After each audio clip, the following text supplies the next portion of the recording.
नमस्ते। बबलीज कैफेटेरियन ट्रैवलॉग में आप सबका स्वागत है। उम्मीद करती हूँ आप सब अच्छे होंगे। भारत में हम जब बात करते हैं हिल स्टेशनों के बारे में तो सबसे पहले हमारे दिमाग में आता है नैनीताल, शिमला, मनाली, ये सब के नाम। तो आज मैं आप लोगों को लेके आई हूँ नैनीताल, जिसे झीलों का शहर भी कहा जाता है। नैनीताल की खूबसूरत वादियाँ साल भर पर्यटकों को उसकी ओर आकर्षित करता है। उत्तराखंड के कुमाऊं क्षेत्र में स्थित यह हिल स्टेशन का जिक्र पुराणों में भी है।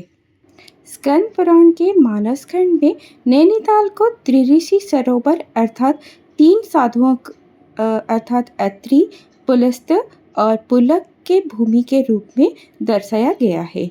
मान्यता है यह तीनों ऋषि यहाँ पर तपस्या करने के लिए आए थे, परंतु उन्हें यहाँ पर पीने के लिए पानी नहीं मिला।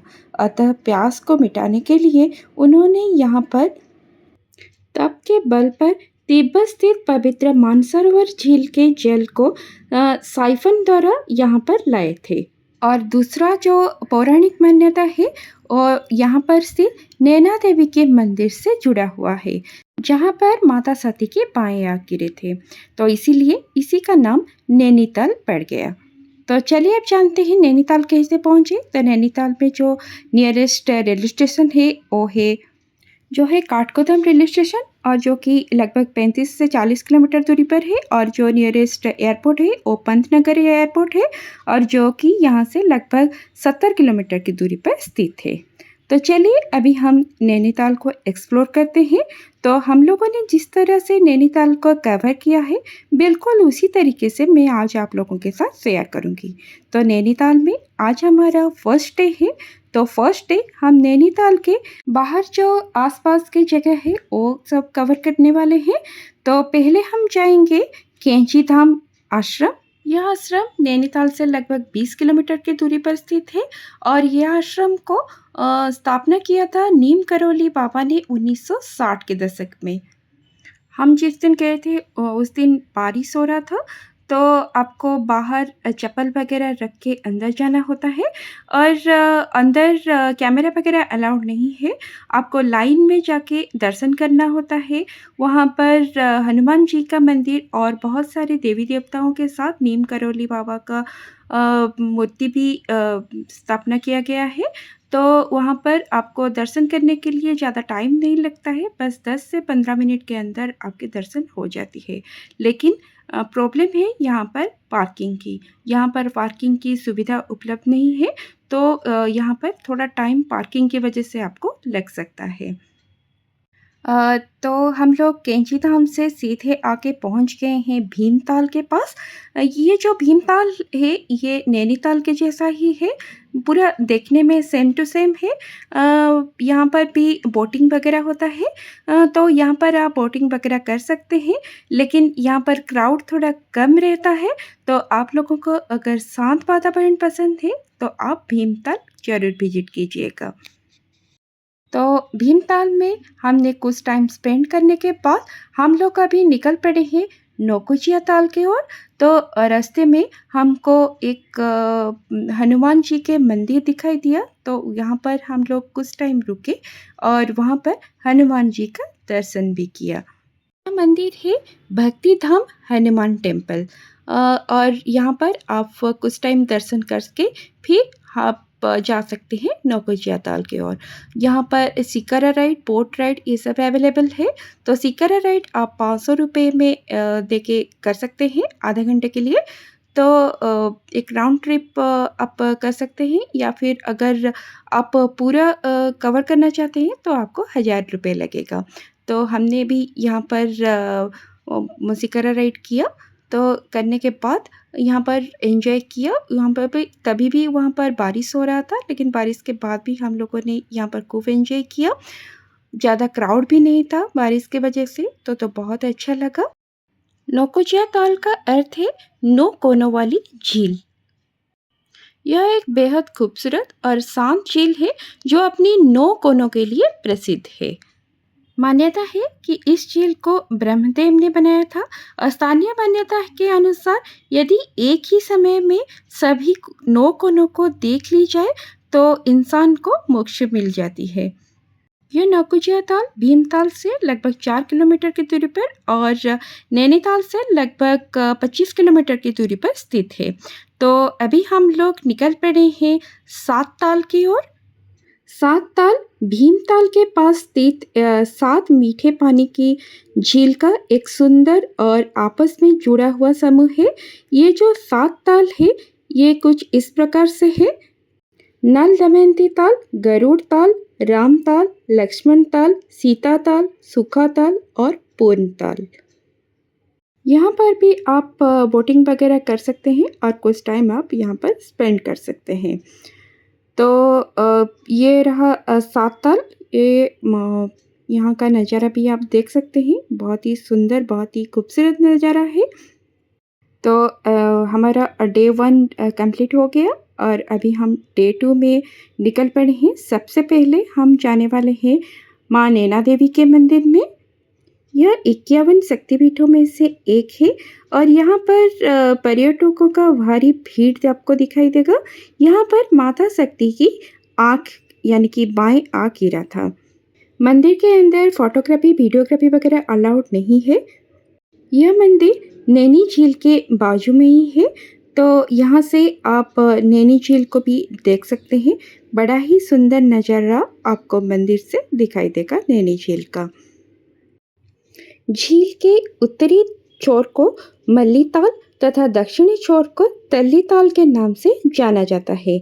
मल्ली ताल में फ्लैट स्थित है, जबकि तल्ली ताल में bus stops, taxi stands, railway booking counter ये सब स्थित है।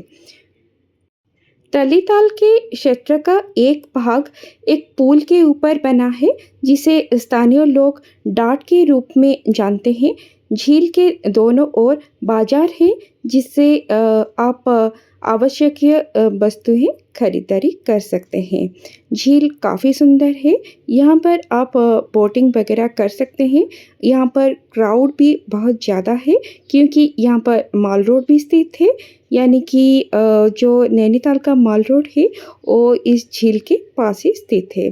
तो यहाँ पर नैना देवी का मंदिर, नैनीताल लेक, साथ में माल रोड, तीनों एक जगह पे स्थित है, इसीलिए ये जगह ज़्यादा क्राउड है। अगर आप नैनीताल में लोकल साइट सीइंग करना चाहते हैं, तो आपको यहाँ पर टैक्सी वगैरह मिल जाती है, क्योंकि बाहर जो गाड़ी वगैरह है वो यहाँ पर अलाउड नहीं है। तो आपको यहाँ पर टैक्सी लेके फिर आपको जो भी पॉइंट्स वगैरह है वो आपको देख सकते हैं। तो टैक्सी का जो फेयर रहता है वो लगभग 800 रुपये से लेके 1500 रुपये तक रहता है। जितना आपको पॉइंट दिखाएंगे उसके हिसाब से उसका चार्जेस रहता है। तो हम लोग अभी पहुंच गए हैं स्नो व्यू पॉइंट पर। तो ये है रहा स्नो व्यू पॉइंट, लेकिन बारिश की वजह से वो जो पहाड़ी आपको दिखाई देगा, यानी कि स्नो से ढका हुआ, वो दिखाई नहीं दे रहा है अभी। फिर भी यहाँ का मौसम काफ़ी अच्छा है और यहाँ पर आप टावर 360 से नैनीताल का पूरा नज़ारा आप देख सकते हैं। ये जो टावर 360 है, यहाँ पर जाने के लिए आपको पर पर्सन 300 रुपीज़ टिकट चार्जेस रहता है। आपको दे के फिर ऊपर जाके यहाँ का नज़ारा आप देख सकते हैं। यहाँ से नैनी लेक का नज़ारा काफ़ी सुंदर दिखाई देता है। झील पूरा आग के जैसा दिखाई देता है और शायद इसीलिए इसी का नाम नैनीताल है।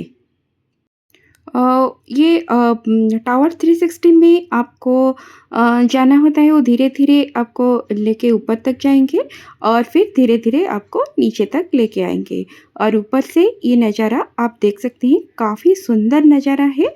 और नैनी लेक के साथ-साथ बाहर जो पहाड़ियों का नज़ारा, सब कुछ बहुत ही सुंदर लगता है। तो यहाँ पर अगर आप आए हैं तो टावर 360 करना भूलिएगा मत, बहुत ही ख़ास है ये। और यहाँ पर कुछ टाइम स्पेंड करने के बाद हम निकल पड़े हैं हमारी नेक्स्ट डेस्टिनेशन की ओर, और जो है सेल्फ़ी पॉइंट। और सेल्फ़ी पॉइंट पहुँचने से पहले हम लोग अभी पहुँच गए हैं सुइसाइड पॉइंट पे। और ये रहा सुइसाइड पॉइंट। ये तो कुछ भी नहीं दिख रहा है क्योंकि मौसम बहुत ही ख़राब है। तो उसके बाद हम लोग पहुँच गए हैं सेल्फ़ी पॉइंट पे। सेल्फ़ी पॉइंट में आप सेल्फ़ी वग़ैरह ले सकते हैं। उसके बाद हम निकल पड़े हैं हनुमानगढ़ी जहाँ पर स्थित है बहुत प्रसिद्ध हनुमान जी का मंदिर। हनुमान जी के साथ-साथ बाकी अन्य देवी-देवताओं का मंदिर भी इसके अंदर स्थित है। साथ में नीम करोली बाबा भी यहाँ पर स्थापित किए गए हैं। मंदिर के अंदर आपको बहुत ही सुकून मिलेगा, तो वहाँ पर कुछ टाइम स्पेंड करने के बाद हम लोग कभी नेक्स्ट डेस्टिनेशन की ओर जाने वाले हैं। मंदिर के अंदर फ़ोटोग्राफ़ी, वीडियोग्राफ़ी वगैरह अलाउड नहीं है, तो मैं बाहर से मंदिर आप लोगों को दिखा रही हूँ। मंदिर से वापस आते-आते हमको शाम हो गया था, तो शाम को हम लोग कभी पहुँच गए हैं नैनीताल के मॉल रोड पर। मॉल रोड में काफ़ी क्राउड है यहाँ पर, तो यहाँ पर आप जो भी आपको पसंद है, आप खरीदारी वगैरह कर सकते हैं। बहुत कुछ दुकान वगैरह यहाँ पर है, तो यहाँ पर आप खरीदारी कर सकते हैं। कुछ खाने-पीने है, तो यहाँ पर भी आप खा सकते हैं और एन्जॉय आप कर सकते हैं। साल में किसी भी समय आप नैनीताल में आते हैं तो जैकेट, स्वेटर वगैरह आप ज़रूर लेके आइएगा क्योंकि यहाँ पर काफ़ी ठंड रहता है।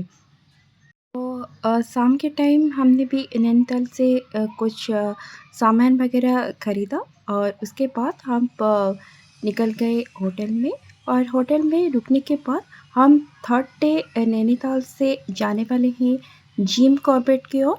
तो जिम कॉर्बेट जाने के लिए आप 1 दिन का टाइम ज़रूर रखिएगा। अ, अगर आप जाना चाहते हैं जिम कॉर्बेट तो नैनीताल से आप जिम कॉर्बेट का जो डिस्टेंस है वो लगभग 65 से 70 किलोमीटर की दूरी पर है। तो यहाँ पर आप जाएँगे तो रास्ते में आपको कॉर्बेट वाटरफॉल दिखाई देगा। तो कॉर्बेट वाटरफॉल में रुक के आप कुछ टाइम स्पेंड कीजिएगा और फ़ोटो वगैरह आप ले सकते हैं। बहुत सुंदर लगता है यहाँ पर कॉर्बेट वाटरफॉल का नज़ारा। तो उसके बाद जिम कॉर्बेट में हम लोग सफ़ारी राइड में गए थे, तो सफ़ारी राइड का जो टाइमिंग रहता है वो सुबह के 5 बजे और दोपहर के 2 बजे का टाइम रहता है, 4 घंटे का टाइम रहता है सफ़ारी राइड। तो हम लोग 2 बजे का टाइम स्लॉट हमारा हमने लिया था, तो सुबह हम लोग निकल गए थे नैनीताल से। तो नैनीताल से पहले हम लोग कॉर्बेट वाटरफॉल में गए थे और उसके बाद हम लोग आके पहुँच गए हैं श्री हनुमान धाम टेम्पल में। तो यहाँ पर हनुमान जी का दर्शन वगैरह आप कर सकते हैं और बहुत ही सुंदर मंदिर है, बहुत ही बड़ा मंदिर है ये। यह मंदिर रामनगर में स्थित है, यानी कि जिम कॉर्बेट के आसपास ही है और यहाँ पर आप बजरंगबली के 9 स्वरूप और 12 लीलाओं का दर्शन कर सकते हैं। काफ़ी सुंदर और भव्य मंदिर है, तो यहाँ पर आप ज़रूर विज़िट कीजिएगा। तो ये मंदिर में हम लोगों ने कुछ टाइम स्पेंड किया और उसके बाद हम लोग निकल पड़े हैं जिम कॉर्बेट नेशनल पार्क के सफारी राइड के लिए। तो जिम कॉर्बेट नेशनल पार्क के सफारी राइड के लिए आपको पहले से टिकट वगैरह करना होता है और आधे पैसा आपको पहले देना होता है और बाकी के आधे पैसा आपको बाद में देना होता है। तो एक सफारी राइड के लिए लगभग 7,500 हो जाती है। तो यहाँ पर आप विज़िट कर सकते हैं। सफारी राइड में जाने के लिए आपको आधार कार्ड वगैरह यानी कि आईडी कार्ड ज़रूर चाहिए होता है और साथ में आप मोबाइल वगैरह कैरी नहीं कर सकते हैं क्योंकि मोबाइल का सफारी राइड के अंदर बैन है। तो आप अगर कैमरा कैरी करना चाहते हैं तो वहाँ पर रेंट में 1000 रुपए के रेंट में कैमरा वगैरह मिल जाती है, तो वहाँ से आप बाइनोकुलर कैमरा वगैरह रेंट में लेके फिर सफारी राइड के लिए जा सकते हैं। आपकी किस्मत अच्छी है तो आपको टाइगर वगैरह देखने के लिए मिलेंगे। ये रही मेरी नैनीताल के बारे में एक छोटी-सी जानकारी। वीडियो अगर अच्छी लगी तो उसको लाइक और शेयर ज़रूर कर दीजिएगा और चैनल पे अगर आप पहली बार विज़िट किए हैं तो सब्सक्राइब करना ना भूलिएगा। तो फिर मिलती हूँ और एक न्यू वीडियो में, तब तक अपना खूब ख्याल रखिएगा। गुड बाय, नमस्ते एंड टेक केयर।